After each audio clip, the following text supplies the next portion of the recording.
Welcome to the Tech Egg. Don't get scrambled. Enjoy the video. In this video, I will explain how to glide using an allay.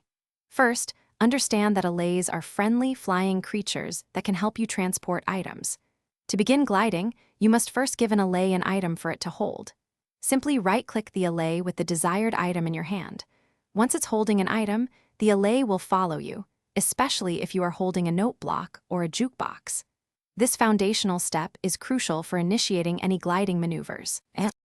To properly set up for gliding, ensure your allay is actively holding the item you intend for it to carry. Next, place a note block or a jukebox within a 16-block radius. This will cause the allay to follow you closely. For even greater control, especially in complex environments, you might consider attaching a lead to your allay. This preparation ensures the allay is positioned correctly and ready to assist in your gliding efforts. Once prepared, executing the glide is straightforward. Jump from an elevated position, such as a cliff or a tall structure, ensuring the allay is following you. As you descend, the allay will naturally try to maintain its proximity to you. For extended gliding, equip and deploy an elytra.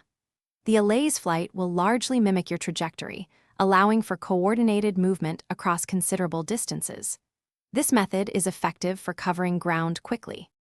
For more advanced gliding, consider utilizing several allays simultaneously to transport a greater quantity of items. When navigating tight spaces, move slowly to ensure all allays can follow without getting stuck. Remember, allays are capable of passing through one-block-wide gaps due to their small hitbox.